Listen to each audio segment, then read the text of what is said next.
Thank you, Right Honourable Speaker.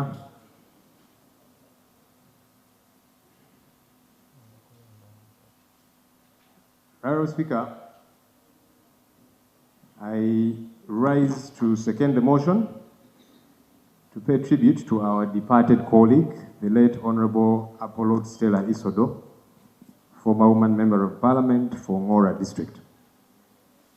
On behalf of the opposition in Parliament and on my own behalf, I extend our deepest condolences to her husband, Mr. Isodo Samuel, her children, the people of Ngora, and the Forum for Democratic Change political party that she belonged to.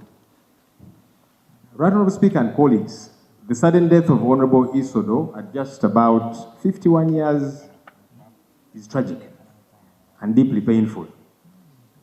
It comes at a moment when Uganda has barely emerged from a highly contentious election marked by killings, abductions, torture, and widespread fear among citizens who dared to participate democratically. Honourable Isodo was no politician of convenience.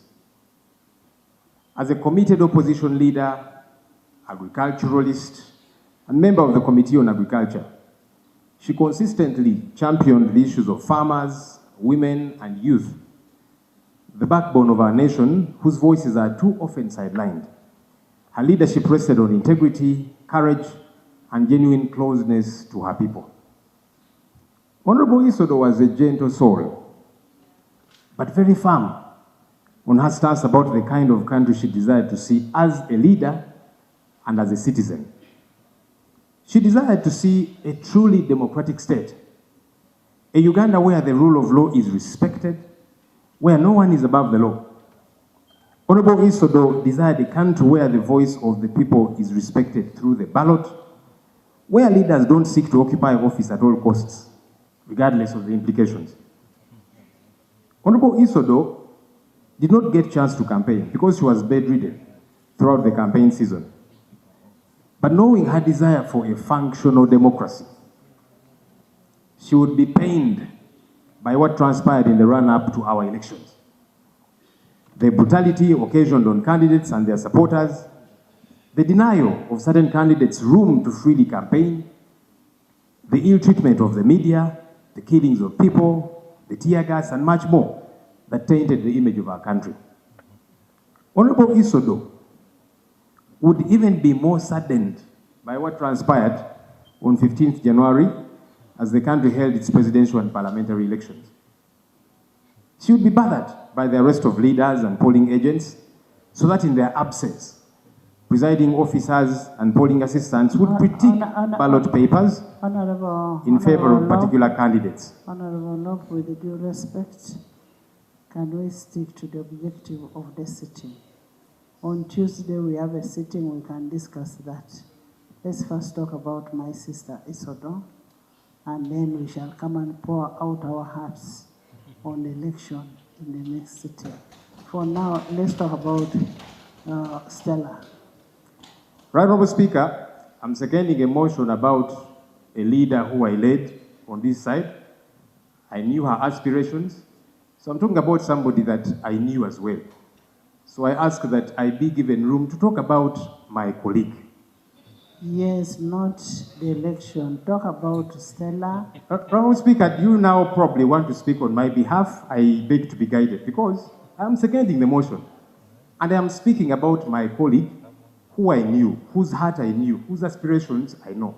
So except if somebody wants to speak on my behalf, I ask that I be given room to speak, as long as what I'm saying is not unparliamentary. Thank you, Right Honourable Speaker. Honourable Lord, and I'm saying this with respect. We are paying tribute to a fallen colleague. Let's talk about her legacy. On issues of politics, we will come back and talk about politics in this house. Honourable Speaker, we are paying tribute to a politician. A politician who has been part of us. Everybody is going to have a chance to say what they would like to say about her. I am saying what I am saying about her through the lenses that I knew her. I don't know why I am being bad and why I'm being stopped from speaking about my colleague leader. This is the tribute that I'm paying to the honorable colleague who is lying here, who was a member of parliament on the opposition side that I lead, somebody that I knew, whose politics I knew, whose heart and aspirations I knew. Please allow me to pay tribute to my honorable colleague. Thank you, Right Honorable Speaker. Right Honorable Speaker, Honorable Isodo, who is lying here today, who I am seconding a motion in paying tribute to her, would be aggrieved. She would be aggrieved by the fear that has replaced confidence in the ballot, to the extent that a presidential candidate, the Honorable Kyagulanyi Ssentamu Roberts' house, is surrounded by the military, and the Chief of Defense Forces, Muhoozi Kainerugaba, says he's looking for him to kill him.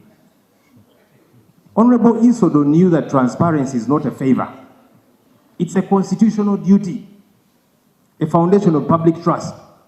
She therefore would be astounded at how the Electoral Commission kept reading results from a computer without making clear reference as to where and which districts these results are coming from, all of which was intended to keep the people of Uganda in the dark regarding the choices they made about their leaders.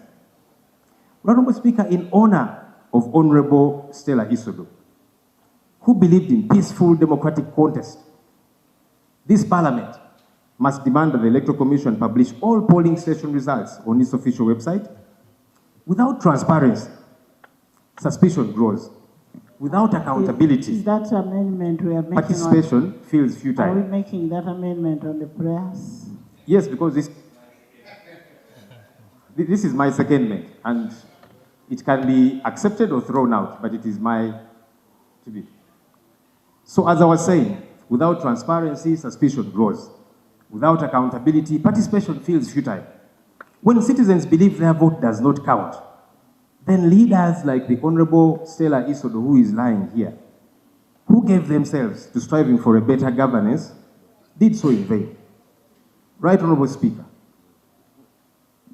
as I conclude, in honor of the Honorable Stella Isodo, this Parliament must demand accountability from government and the Electoral Commission regarding the just concluded electoral exercise which she participated in. Unfortunately, she is departed now. This Parliament passed billions of shillings for the election, but we have been served by a shambolic process that is not worth the money that the taxpayer spent on it. Billions were spent on purchasing biometric voter verification kits, which were fronted as the panacea to the vote rigging which we have. Honorable Speaker, Switch on. Honorable Speaker, billions were spent on purchasing biometric voter verification kits, which were fronted as the panacea to the vote rigging which we have all become accustomed to. These machines failed to function in what some of us think was a deliberate ploy. How could taxpayer money to that magnitude be thrown down the drain? Did we purchase fake machines? Were the machines all right but were deliberately stopped from working by some schemers? All these are questions that ought to be responded to as we send off our honorable colleague. So I second this motion with the solemn hope that Parliament will honor her memory, not merely with words, but with action, by defending democracy and insisting on transparency and restoring dignity to political participation in our country, Uganda. I beg to submit. Thank you. As somebody who loves